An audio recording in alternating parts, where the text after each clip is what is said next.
I have also like Omar can do short. I mean, he can just read. I mean, first para or something. I mean, my this thing happened to be a long in comparison to Carlos. He has made a very small kind of presentation. I mean, No, no, his no. Yours is well. Yours is perfectly well. That's okay. So now we are live. Hey, thank you very much for joining us today in our podcast, Government, Security, and International Politics, the podcast of Professor Juan Carlos Portilla.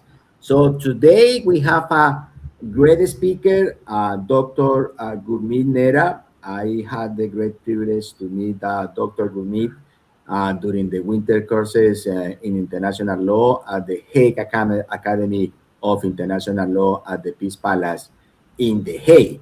And we were part of the direct studies, which is like a special program, very small program for professors, PhD, international lawyers, and we had the privilege to have every single afternoon after the morning sessions, wonderful discussions with Dr. Gurmeet and our other colleagues under the supervision of Professor Sinclair, professor from New Zealand, I believe, and we have a wonderful time.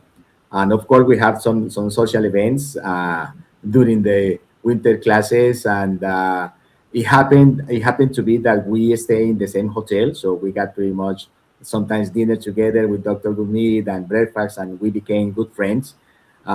He was so kind to invite me a couple of months ago to participate in a panel at the Law School of Dr. Gurmeet in India on international human rights law. So I had that privilege, and now he is super kind to accept this invitation to be part of our podcast. Omar, welcome to our podcast as well. Go ahead. thank you, Professor. Yeah, so we are going to discuss many issues of international law right now. I don't know if Dr. Gumir want to say hello to our audience before Omar launches the podcast. My warm greetings and hello to everyone. And thank you so much, Professor Carlos and Omar, for inviting me today. And indeed, it was a great privilege to have to be in the company of Professor Carlos. We have attended the Hague Academy winter courses on international law, and we were both were part of the data studies program. So it was only 4 or 5 people they selected from the bunch of very people. So we were privileged enough to join that, and we had a very great time interacting with uh, the the foreign part of, I mean, the external affairs ministers, the law attorneys, different part of people from different countries. So we were there, and it was a very good experience for both of us. And thank you so much, Professor, for inviting me to the podcast. And Omar, it is to you now, and you open the floor for the discussion. Then we will go ahead. Thank you so Yes. much, Professor and Omar. Thank you. Thank you so much. Well, we have in this new chapter of our podcast, Professor Portilla, we have a tremendous colleague here, Dr. Gurmeet Nira. He's an assistant professor in international law at the SRM University, Delhi NCR, India. He has done his PhD in international law from the Indian Law Institute, opposite to Supreme Court of India, New Delhi. He has keen interest in the field of public international law with more than 12 years of teaching and legal experience in the field. Currently, he is teaching LLM students and supervising them in research. He is life member of Indian Society of International Law and All Indian Law Teachers Congress. He is member of European Society of International Law.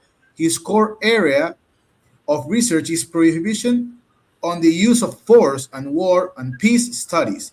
He's visiting professor at India Society of International Law, Indian Law Institute, and Amity Law University in Noida. He has been invited as judge in its 21st Henry Dunant Memorial Moot Court competition organized by the International Committee on Red Cross and India Society of International Law, SIL. Recently, he has organized a panel discussion with University of West England and Bristol Law College. He's attending the winter school at the Hague Academy of International Law in January 2026. Welcome, Professor Gurmit Nira. Okay, thank you. So Thank let you us so kick off the podcast, and we're going to have a great discussions, very hot topics that are ongoing in the international law arena. So, Dr. Gurmeet, it seems to me that many states they are walking a fine line in international politics, and also a very fine line in international law. So it seems to me that those states are playing a hardball game right now in international politics.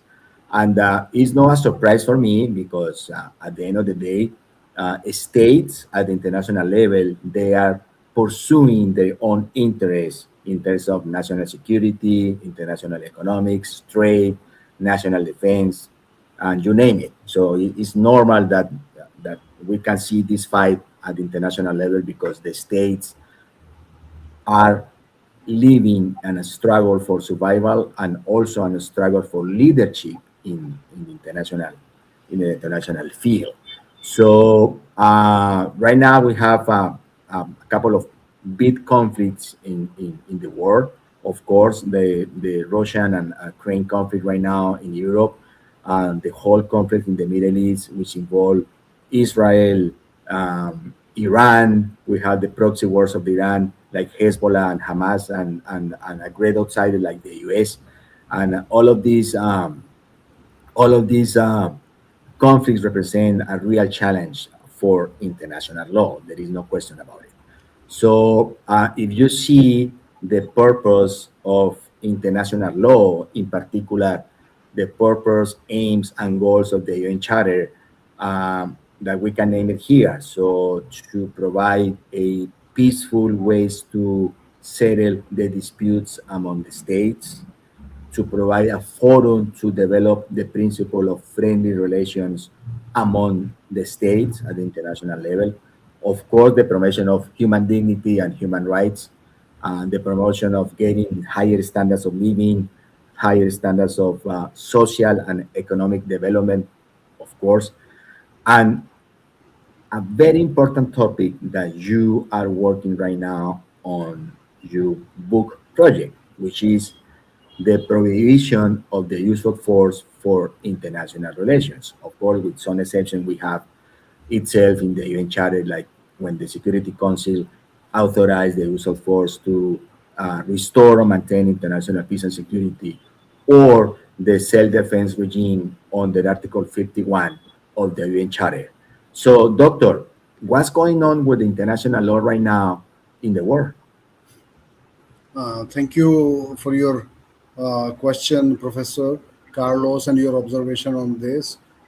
Indeed, like from the very beginning, when we trace the start of modern international legal order with the making of League of Nations and the United Nations setup, so the world in the two world wars they have seen enough of bloodshed, and they started to institutionalize the peace process. The global community over that period of time they tried to think they started with the League of Nations, and that unfortunately could not work up that point of time. And the initiate of your country, the USA, that point of time, it played a very important role, and we at that point of time, and there was a lot of the vision of the states, particularly the people of the presidents of United States, that point of time, they emerged and they stood leadership role, and with the Dummadog or Conference Atlantic Charter, various other charters. So they come up in the end of the San Francisco Charter. They come up with the United Nations, which was a great deal of what you say, kind of achievement to the humanity. And At that particular point of time, initially war was seen as in the 16th, 17th century as the right of a sovereign to wage war, to conduct war, and it was a mean to settle disputes between the sovereigns.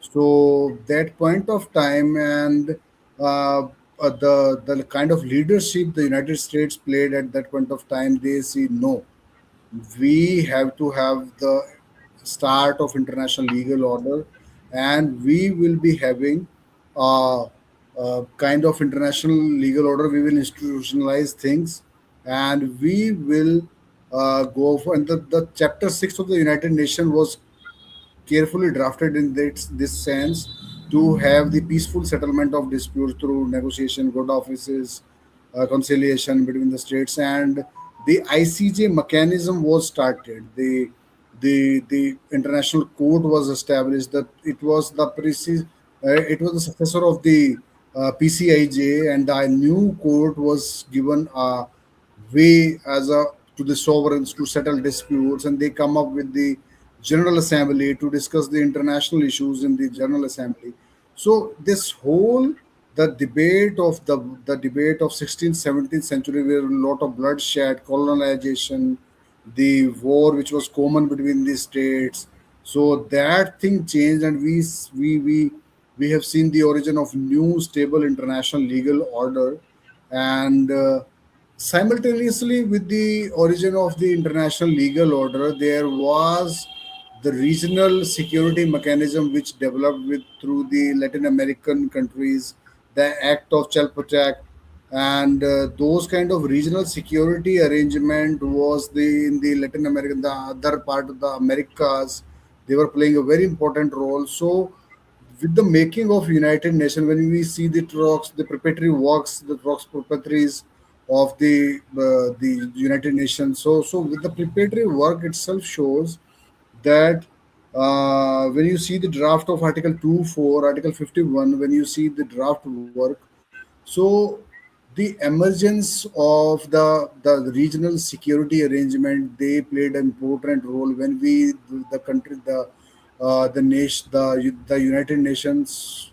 when the monopolization of use of force was happening at that particular point of time, the regional there has to they try to balance the regional security arrangement with vis-a-vis the prohibition on use of force under Article 2.4. So the contribution made by the North America, the South America, it is humongous. The international legal order was set up, and the the regional security arrangements also were capped into the UN Charter, and the the kind of sense which prevailed, that there was some notion when we see the preparatory works, they were saying that we have to keep some self-defense actions viable with us. So that is why the Article 2.4, along with the prohibition on the use of force, was not made absolute. It was simultaneously the regional security arrangements was also kept in Chapter 8, and the and the Article 51, which was initially in some other place, it was then brought into the Chapter 7 under Article 51. So it talked about it preserved the inherent self-defense action, the inherent self-defense right of a state, because at certain point of time the Security Council is not approachable, or at certain point of time when the kind of action they need. So the inherent right of self-defense was preserved in the charter itself, and this is a kind of right which is a very controversial nowadays, because if we see when we see the Russia-Ukraine war also at this point of time, then initially what Russia brought to the Security Council and what it has put in their Kremlin website was that they are using the self-defense against the brethren, their own citizens who have been whose human rights were violated by the Ukraine, and we are that is why we are conducting special military operation. The word used by them was the special military operation. That we are conducting this special military operation, but we have seen that it is more than.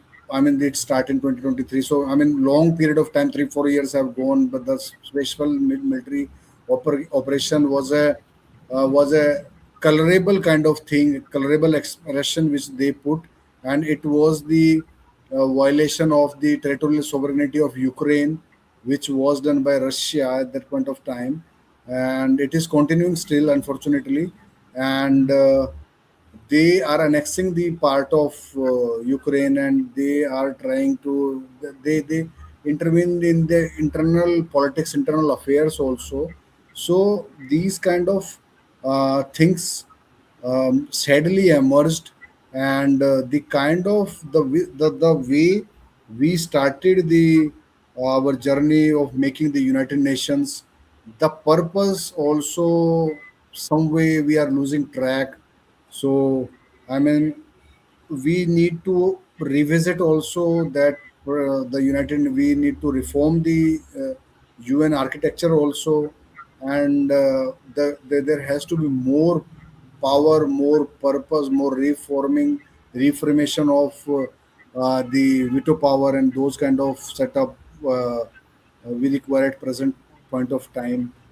So, Professor Carlos, uh, yes, indeed, these kind of security measures, these kind of arrangements are losing their steam right now.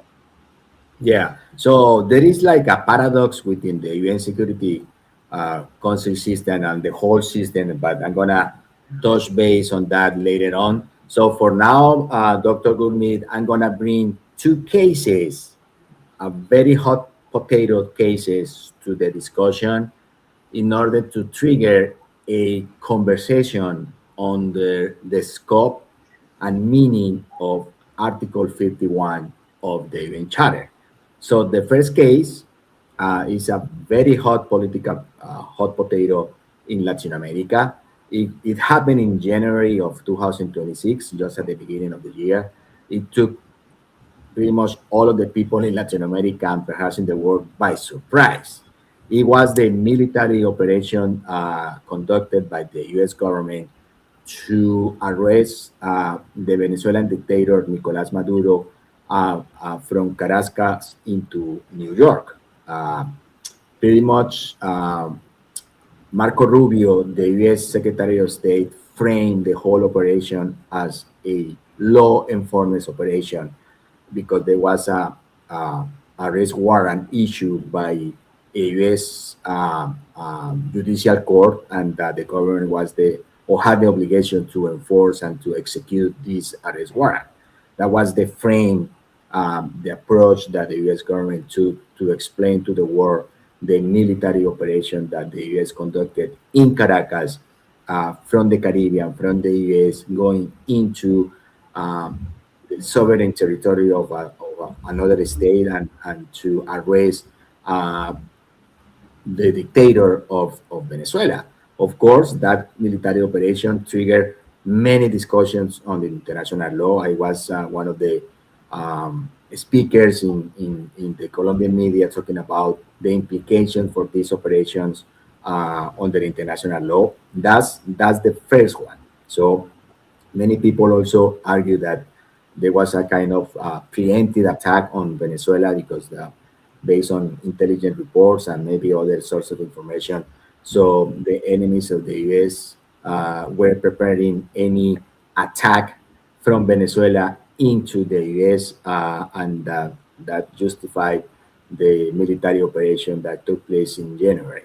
That's the first case. The second case started in the summer of 2025 and, of course, increased throughout this year. And it has been the approach of the US and Israel to the nuclear weapon uh, program that allegedly the Iran government is building in Iran. And it's pretty much like very similar situation, so military operations from different countries. I could argue that this could be like a collective self-defense between two nations, the Israel and the United States, in trying to get rid of the nuclear weapon capabilities programs of the Iranian government. And so again, the discussion of Article 51 just triggered again, and the discussion of violation of international law, the sovereignty of the states. So these are the two cases that are bringing to life once more Article 51 of the UN Charter. And I would say not only Article 51 of the UN Charter, but also customary international law, because there is no question about that. Article 51 is reflecting customary international law on self-defense. So with these two cases, the military operation of the U.S. in Venezuela and the Israelites and the Americans' interventions in Iran, I would ask you, Professor, what is your approach? And I have my own approach, but I would like to hear from you first, and then we can engage in a discussion. Omar, feel free to jump anytime. Go ahead, Dr. Gumi. Thank you for your very engaging question, Professor Carlos. And indeed, it is a very interesting question that we have seen in the recent two these case studies, which are presented by you. And the question is that the difficult question to ask, to answer in this situation is that the liberal take of Article 51, where it is mentioned that this is inherent right with the state, but Article 51 has categorically mentioned the two three things, that if an armed attack occurs, the categorical, the phrase used in the Article 51, if an armed attack occurs, so that brings the clear case that right to self-defense can be exercised in that particular situation scenario.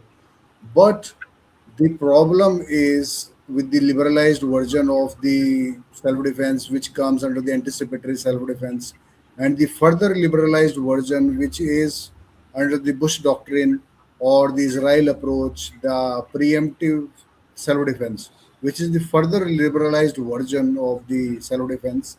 And this is not covered in the text of Article 51, in the sense that it has not been clearly mentioned. There is no where mentioned about the anticipatory or preemptive approaches of the text. The text is clear in that, but the state practices, the Bush doctrine, the Israel, the practices, these are the liberalized version of the anticipatory, the self defense, the right to Yeah. self defense. And there is furthermore one interesting approach to this is the Caroline test. The Yes. Caroline test, it is very much interesting in that, and it says that the necessity of self defense should be instant, overwhelming, leaving no choice of means and no moment of deliberation. So the standard has to be followed of the necessity. There are three principles which are followed in the, which have to be followed as per the international law in the cases, in the situations of self-defense, at the time of exercise of self-defense. As an international law people, we should engage our audience with that. First is the proportionality, the necessity principle. First is the principle of necessity. So the necessity principle, it comes with the Caroline doctrine. The Caroline doctrine, as I have already mentioned, is that the Caroline incident of 1837, and the formula talks about the necessity of self-defense should be of instant, overwhelming, leaving no choice of means and no moment of deliberation. So that kind of standard is there. And in the various cases of Nicaragua, the legality of threat of use of nuclear weapon, the court has not come up with a clear kind of definition or clear kind of meaning of necessity. It has not said, like, came to us like what kind of necessity is to be a necessity of that choice of that sort. So this brings the the way for the liberalized version of self-defense, the anticipatory and the preemptive self-defense. So the another two doctrines in this is the proportionality. Whenever the self-defense exercise is made by a state, if they are making that, if an armed attack is happening, then in the best case, the the the the textual interpretation of self-defense under Article 51 can be directly bring into, and there are two three more things attached to. If we see the Article 51 is that the Security Council need to be informed, and after and first approach should be the informing the Security Council, and if that thing, if the window is not available to the country, they can exercise, they can engage in the right to self-defense. And the exercise of self-defense, the second principle talks about the principle of proportionality. It says the exercise of the self-defense should be the protective one, not a retributive one. And the self-defense, the right of self-defense should be to exist to eliminate the threat of further armed attack.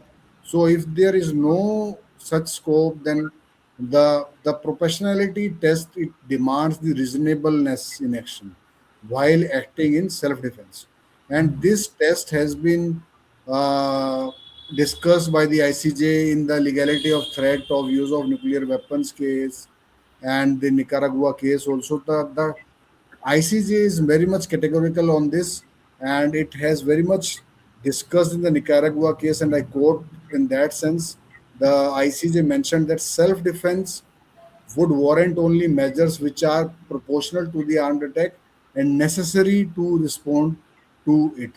So the action, though it lies, I mean, there is necessity test is kind of a tricky one, but the action has to be a proportionate action. And various scholars of international law, like Christine Gray and the other scholar, they also talked about the seriousness of defense forces. They said that the proportionality test has to be followed, and the action has to be proportionate in gravity of the armed attack or the armed attack which is anticipated by the country. And the great scholar Malcolm Shaw, he also laid stress on the proportionality of action, and he discussed that the weaponry should be used is should be selective in the kind that cause minimum damage, and the kind of approach to be used is the that we have to avoid the we have to scale down the armed attack. And so the devastating attack, the kind of overwhelming attack, cannot be made under the garb of the self-defense action. And the oil installation case of ICJ also discuss the ICJ principles of proportionality. So the while exercising the right of self-defense, the country needs to be proportionate exercise of the self-defense.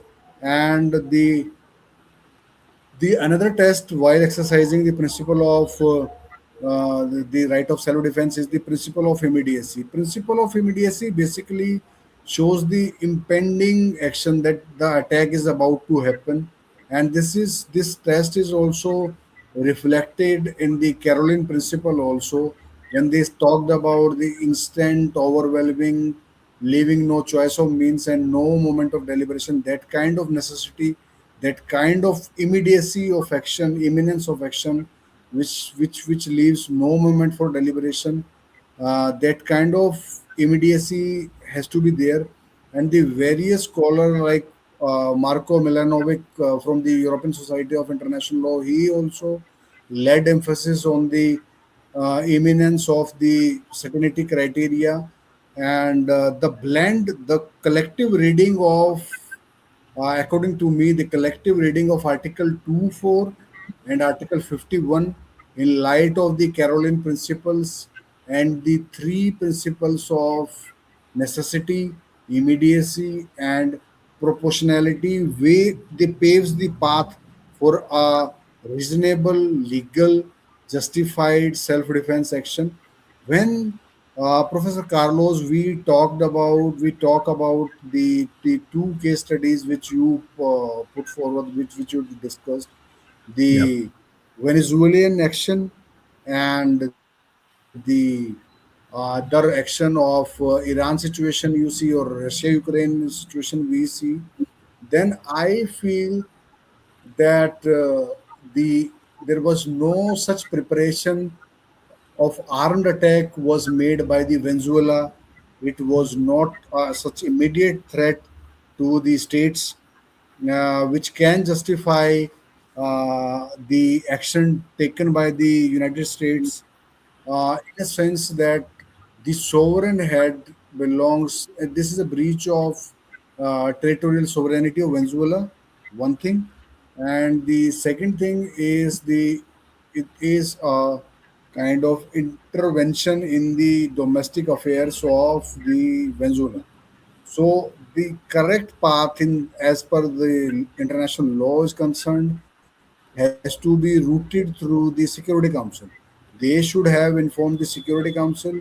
The Security Council should have passed some resolution, and on the basis of that resolution, the the forces, the U.S. forces, could have taken some action. But we, as a scholar of international law, we have to be careful about the human rights abuses, the kind of economic unrest which was happening in Venezuela.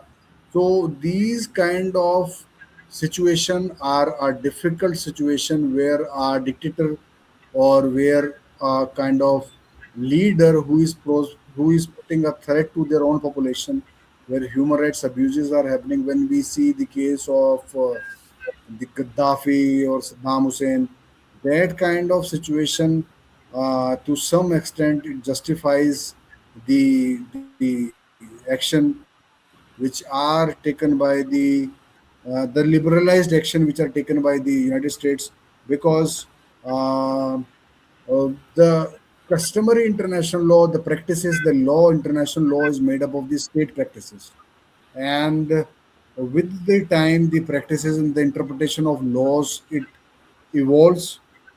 But to my understanding and to my approach, uh, the Iran, the discussion in the international, that they were not open about the inspection of IAEA, and they were not very much. I mean, they were not allowing the inspectors to come and visit their the Iran, and they, in that sense, but to now the war and the kind of attack happened, we find no evidence that there was any nuclear weapon, or the US also they dropped some bombs on the stockpile. So there was no radiation leaks, there was no uh, evidence of any radiation leak, there was no uh, evidence till this point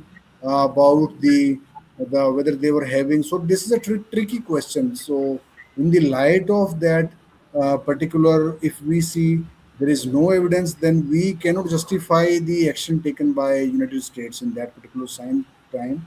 So I think it was based on military intelligence or input, but it there is on the evidence part it is lacking.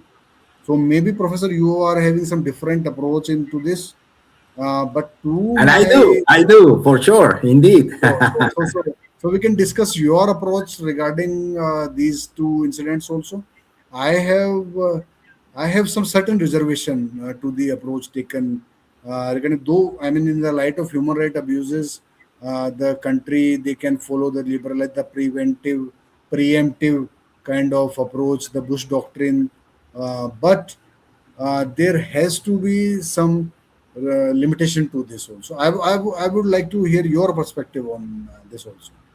Yes, you will, Professor, Doctor. So we have people from Brazil joining our Instagram channel, and they say hello to everybody, attorneys and professors from Brazil. So we are getting a global audience, which is great. So before I talk, Omar may have a question for you, and then we can engage in the discussion from my approach, Dr. Gurmit. Go ahead, Omar. Sure, sure, sure, sure. Thank you, Professor Portilla.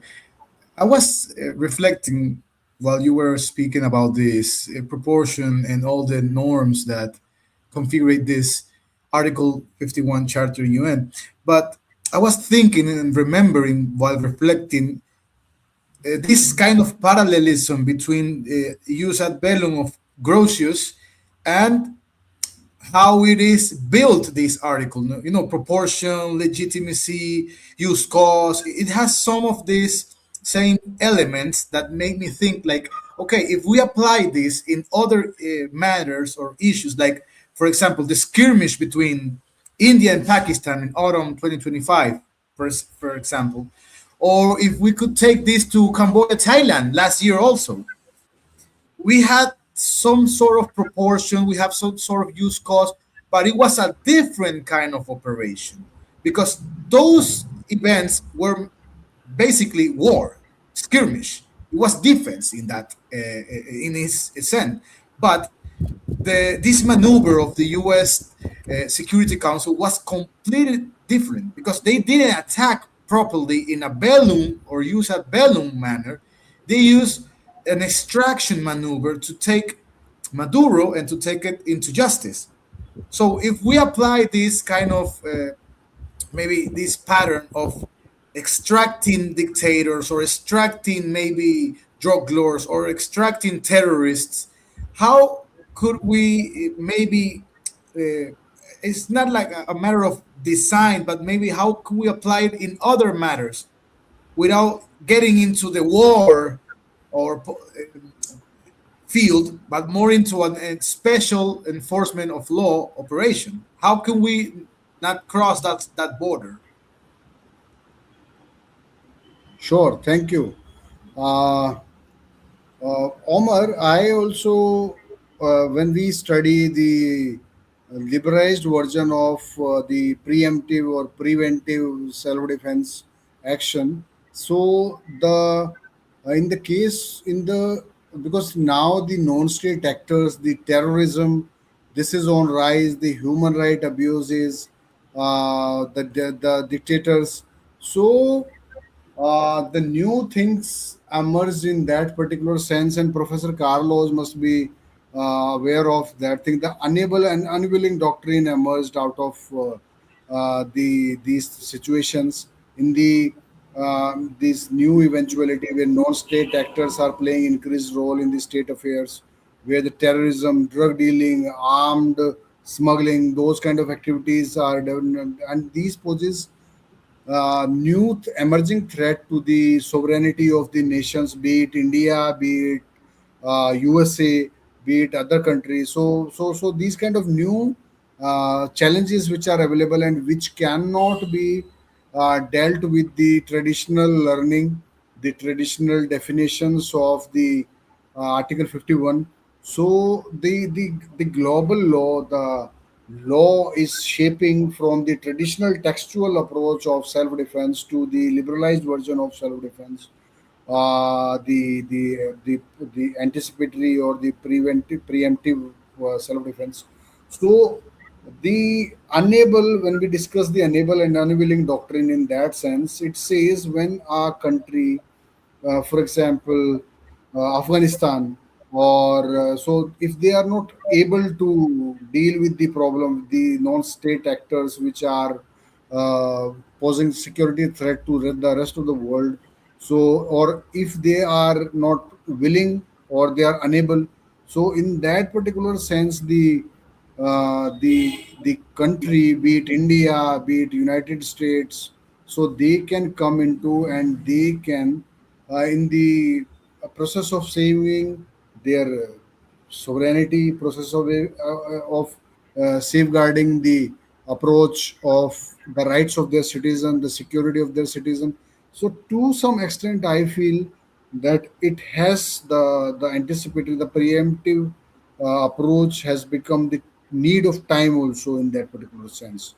because if we just go with the this Thomas Frank definition, or the the famous article of Thomas Frank was "Who killed Article 24" and the American Journal of International Law, and the Louis Henkin book was written, "The Right versus Might: The Use of Force in International Law."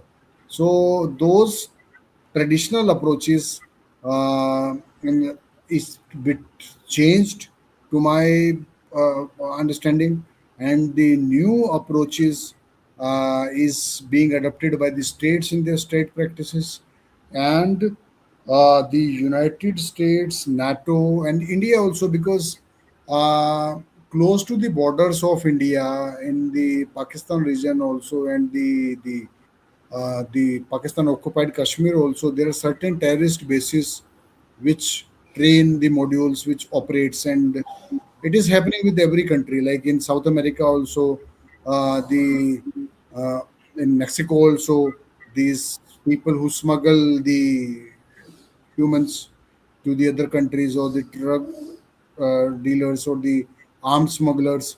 So I mean, going as per the traditional notion of the right to self defense, where we wait that if an armed attack happen, then also only we can take some action. So the traditional approach, the liberalized approach, has taken the way, and now the world is following the liberalized version of the self defense also, and they put forward the security, the rights of their people, and there is one doctrine also, R2P, responsibility to protect.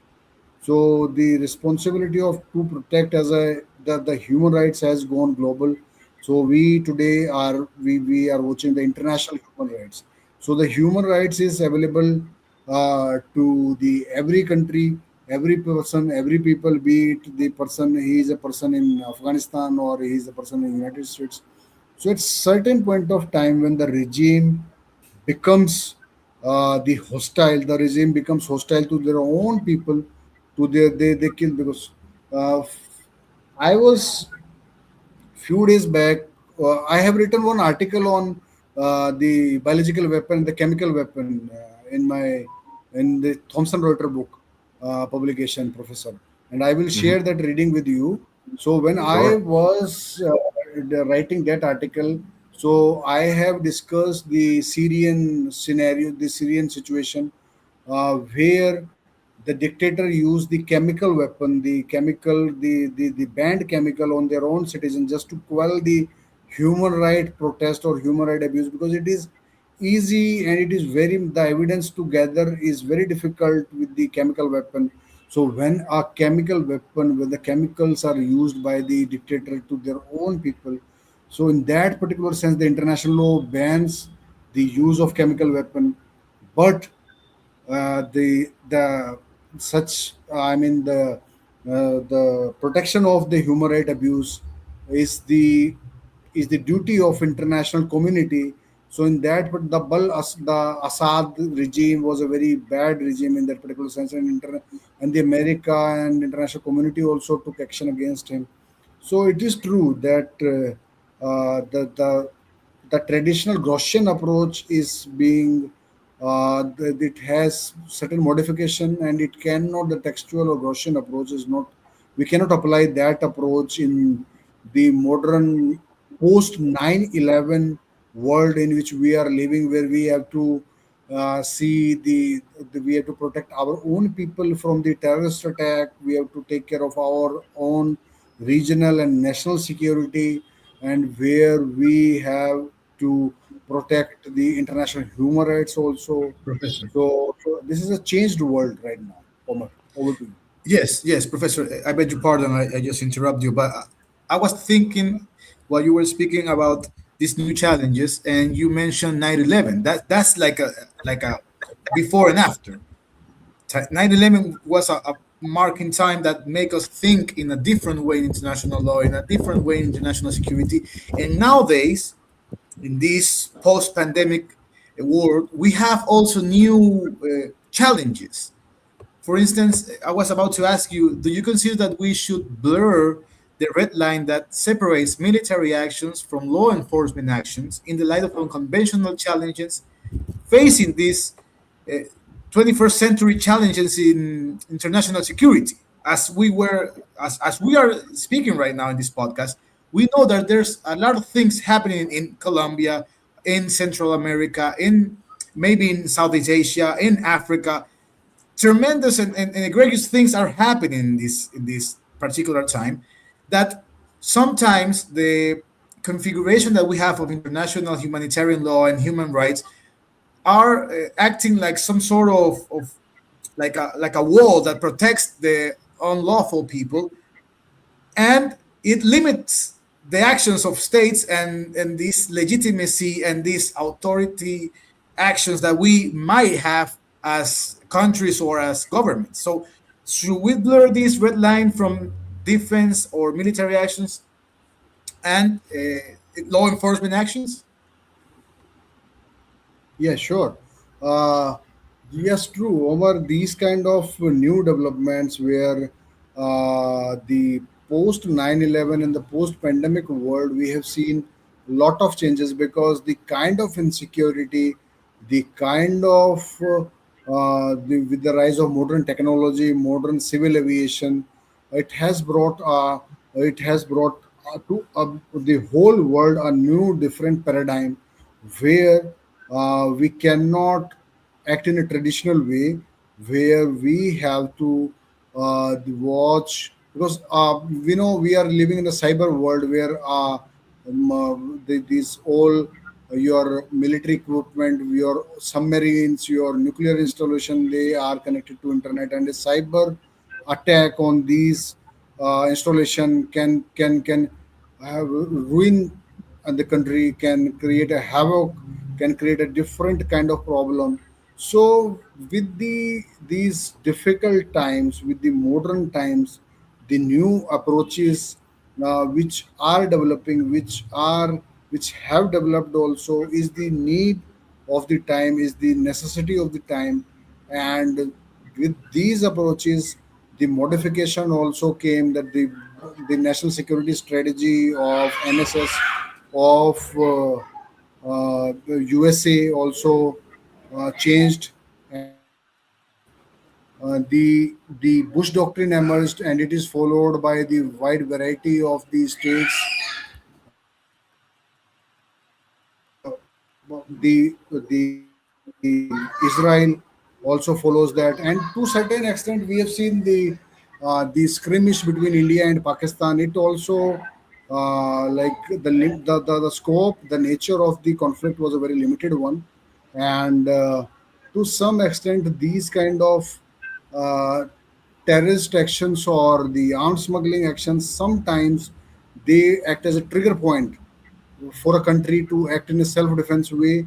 And the like in when India Pakistan situation happened, it was the proportionate kind of action which followed by the India, and a limited kind of terror. So these difficult new times demand new action from the states, and to that particular sense, I feel that at certain point of time, before the things spin out of hand, we have to contain the dictators, the armed smugglers, or these kind of sort of bad people. So that we can there is we can bring balance between good and bad people in the world. Yes. Yes, sir. Yeah, thank you, Dr. Gurmeet. So, based on that, we are getting rid of time. I'm going to have one question for you, Dr. Gurmeet, and one proposal for you, Dr. Gurmeet and Omar. It's going to be a Sure, surprise. sure. So, the question is going to trigger a debate, which is great. And that's going to be my approach to the use of collective self defense versus a more broader principle of international law and international politics, which is the protection of the human race, of the humankind. So here we go. So if you put or you have in front of you the scale of justice, you have, two sides, correct? And many judges in the world and policymakers, but most of the time, judges, they use this approach to put in the scale of justice public goods that law, policy, and in our case, international law pursues. So one public good can conflict with other public good. And that's the beauty of being a judge or being a public policy maker or an international lawmaker, because you have to balance those public goods in conflict to decide which public good is better to achieve more community, international community, global aims, global goals. And that's going to be my approach. So under international law, Article 51, self-defense, on the one hand, we have this formalistic approach of the Article 51. So there are certain conditions that has to be met in order to trigger the self-defense right, in order to use force against another state. So if you see and you read Article 51 as you read it, for us, Dr. Gurmeet, has to be an armed attack that already take place from a state to another state, and that's pretty much one of the main conditions for the right of self-defense to operate. That's that's one public good. International law, Article 51 of the UN Charter, is pursuing the legality of the use of force to protect uh, the principle of peace and friendly relations between states. That's one public good. The other public good that right now is in conflict with this Article 51 is that under the no proliferation regime, on the Treaty of No Proliferation, we have this prohibition under the treaty law uh, that bans states that are part of the treaty to develop nuclear weapons for uh, war purposes. And that's a great public good to pursue. Why? Because if the world engage in a nuclear war, there is no future for humankind. And of course, within the regime, we have that prohibitions. Only the 5 states that before the treaty was negotiated and signed, they had nuclear capabilities: the P5, the UK, the US, China, France, and the US. Of course, as you know, Professor Gumit, international law and treaty law is based on consent. There were states that didn't provide consent to join the treaty: India and Pakistan and Israel. Then the North Korea joined the treaty, but then they withdrew, and they are like a pariahs in international law right now. And Iran, which is obligated under international law not to develop a nuclear weapon. So it's clear for me that we have a public good protecting humankind from a nuclear war. And of course, the conflict in the Middle East between Israel, between Iran, between the proxies of Iran, Hezbollah, Hamas, and other actors, of course, we have a real risk of engaging in a nuclear war if Iran develops the nuclear weapon. So clearly, you have the two public goods that international law is pursuing. So now, when that conflict between the two public goods come to your desk as a judge, and drafting this hypothetical situation to trigger the discussion, if you bring into your docket, into your desk, as a judge to decide what public good should prevail over the other one, what public good should prevail over the other one, and rule which international law should prevail, I would say that in some cases, like this exceptional case, it's fine to violate the formality of Article 51 because the use of collective self-defense is not to protect the interests of two countries, the US and Israel, is to protect the interests of the whole humankind. And in that particular situation, these principles of law should apply to these particular facts. Therefore, the military operations of Israel and the US in Iran are totally fine under international law after weighing these two public goods in the scale of justice. What do you think, Professor Gourmet? Yes, Professor. From the approach of a judge, these kind of you have to weigh, you have to scale the balance, you have to judge between the two scales that which public good will be served most in that particular sense, and we have the responsibility to protect our citizens to against these bad elements. So these kind of new emerging approaches are welcomed in the international law. The liberalized version of Article 51, the preemptive actions, the preventive action, the version, the anticipatory self defense. So this is the need of time actually, and rather than over exercise of self defense, I feel these kind of things are required in today's world. But my one concern is also regarding the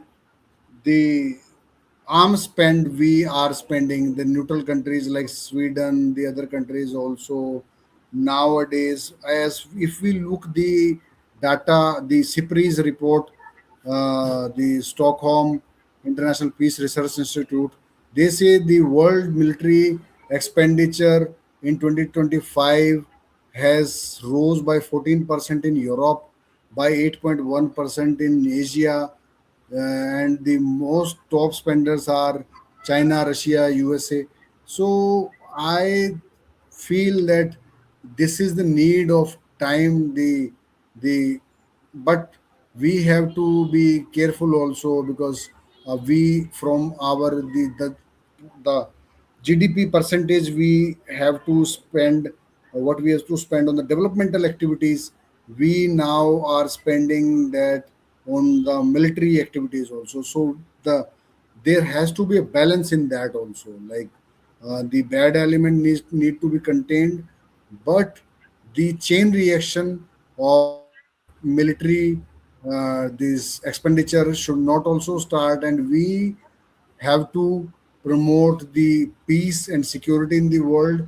And the what I feel that Russia Ukraine conflict is the major instigator for the increased arms spend in the Europe and other countries, because if had that not been happened, the kind of insecurity environment in the Europe have not increased.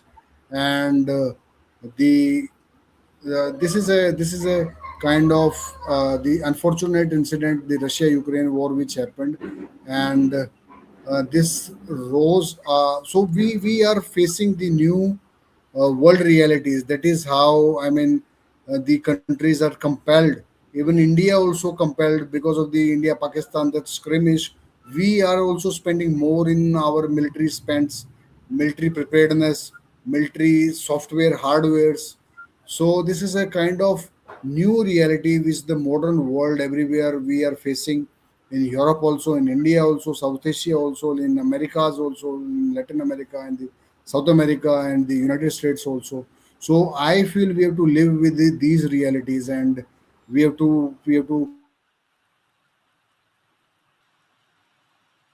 give out our some militaries, we some portion of our GDP to the military preparedness. This is the new reality, new challenge which our generation have to live up with. Yes, Professor. Yes, no, for sure. And as we said about the constitutions, they are a living tree, so always evolving and growing new branches. Also, is the Sure. same for the UN Charter and international law. So the UN Charter and the international law as a whole is a evolving tree, is a living tree, growing new branches according to the time of history. And I remember that when the international community came together after 1945 to provide justice for the Nazis, there was no precedent under international law to set up an international tribunal and the principle of legality to be judged or to be prosecuted on the existing crimes under the law. There was nothing about it, but the international community came together and created the Nuremberg trials, and a whole branch of international law, international criminal law, came to be. So that's very important. And also, who thought that the UN Security Council could have legislative powers like the states to create international criminal tribunals, like the case for the former Yugoslavia, Sierra Leone, and the Rwanda case. So always international law is evolving, and Dr. Gumi is right on the money with his comment. So now I'm gonna have my proposal for Dr. Gurmeet, for Omar, and through Dr. Gurmeet through the students of Juloe School in India. So right now, the whole international community, academics, scholars, policymakers, lawmakers, diplomats, we are facing perhaps one of the most challenges of our time under international law, which is the use of autonomous weapons for war purposes without any human control. And not only the whole body of the international humanitarian law is at risk, but also the humankind. And I remember that we studied the case, Dr. Gurmeet, in The Hague in January, the case of the history behind the advisory opinion of the ICG on the threat or use of nuclear weapons. And we learned that students from Australia, I believe, or from a small country in the Pacific, they were the ones who came together and bring the question to the UN General Assembly. They convinced the UN General Assembly, which is a political forum, huge, to submit a question to the ICJ. So my proposal for Dr. Gumit, your students, Omar, and my student, is to start to lead a global movement led by scholars, by two scholars like Dr. Gumi and me, to bring, with the support of Omar, to bring to the UN General Assembly a question that they can submit to the ICJ: is the use of autonomous weapons lawful under international law?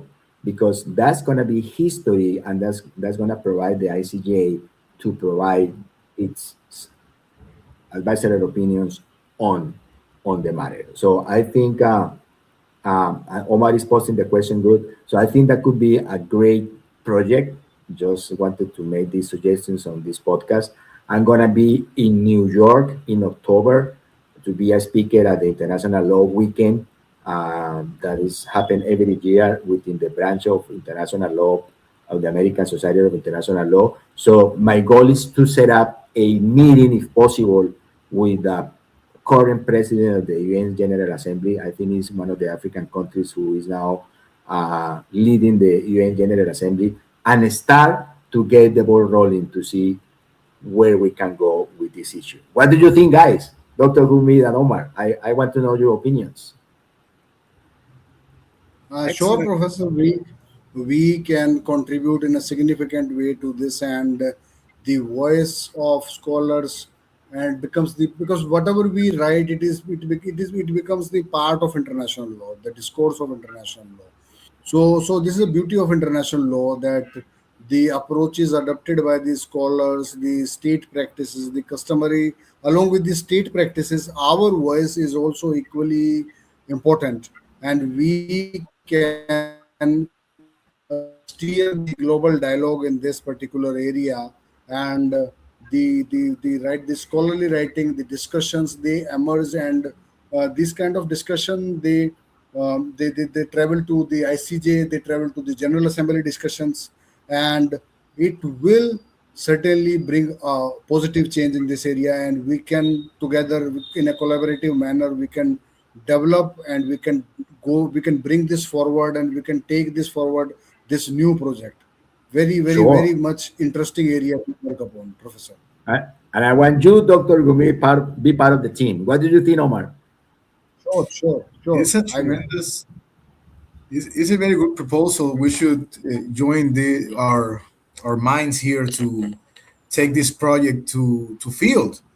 It's very interesting because well, when I was in this humanitarian law classes in Savannah in the master's degree of international law, we talk a whole chapter of these autonomous weapons and the chain of responsibility if something happens, no?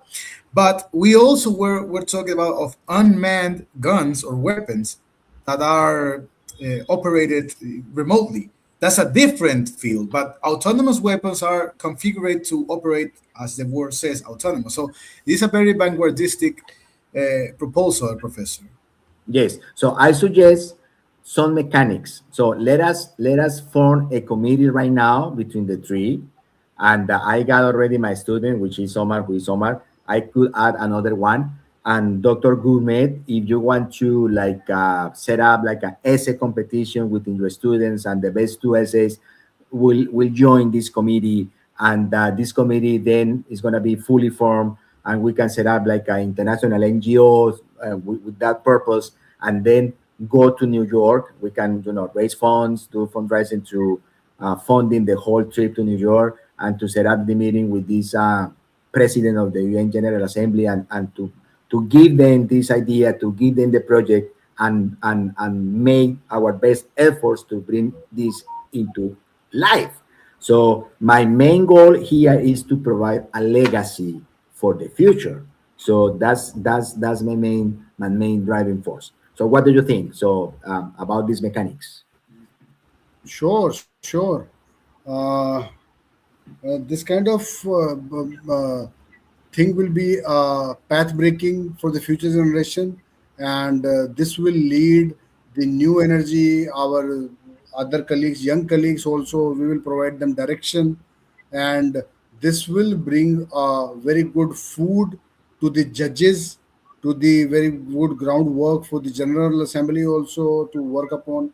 And the President of General Assembly, he would be very happy to know the kind of scholarly observation we made in this project. Indeed, very much welcomed thing to do. Yes, and the committee is going to be composed by Colombian people from Ecuador and from India. That's going to give a global sense that we are taking care of humankind. So that's going to be like a good credential to show the events General Assembly through the president, for them to be on board to discuss, to draft the question, and to approve the question or questions, and submit them to the ICG in The Hague. So let us work on that. So I'm gonna set up a meeting, but in the future. But in the meantime, Dr. Gurmeet, you may want to think about a mechanism within your law school to bring to board two people. It could be an essay competition, or on the matter, of course. It could be a public debate. You can be the judge and just select the two best. Oh, let's go. Sure, sure. Wonderful suggestion. I mean, I will through this process suggested by you, the essay competition or some kind of interaction interview with the students. I will select two members who are very much agile to work, who have interest in this area, who can bring new ideas, or who can help us to develop, shape this approach, and Yeah, we will later on post this all material before the president of the General Assembly, yeah. and it will ultimately go to the ICJ. Yes, Yeah, thank you. they must Wonderful have suggestion. a real passion for international law, a real passion for international law, and that's gonna be Yeah, their sure. contribution. Yes, yes. Okay, so let us keep the ball rolling on this, and we are going to call the podcast Thank you, Dr. Gurmeet, for being part of our podcast, Government, Security, and International Politics, the podcast of Professor Juan Carlos Portilla. So, Dr. Gurmeet, go ahead and say final words for our audience, please. Oh, thank you so much, Professor Juan Carlos Portela. So I am very much humbled by you. You invited me to this podcast, and it was a very much nice experience to have on me on this particular podcast. And thank you so much, Professor, and thank you so much, Omar, for having me. And we had a very much great discussion over the topic, and it is a very much interesting, new, contemporary topic. Thank you so much for organizing this, and thank you so much for having me on this. Thank you. Omar, any words from you before I close? Yes, Professor, thank you for this moment and this experience with Dr. Gurmit. I just wrote in this private chat that maybe we could conduct this project as a in representation of the global South, because we're South America and India, South Asia. Maybe we could find somebody else. Professor is gonna join more students, so I think it's a very promising project. Thank you very much. Yeah. Okay. Thank you very much, Dr. Gurmeet and Omar, for being part of the podcast today. Thank you for the people who follow us on the social media. And we're looking forward to the next episode of the podcast. And for everybody, have a wonderful evening. And let us keep enjoying the World Cup. Let's go. Thank you. Thank you so much. Bye bye. Bye. Have a good time. You too.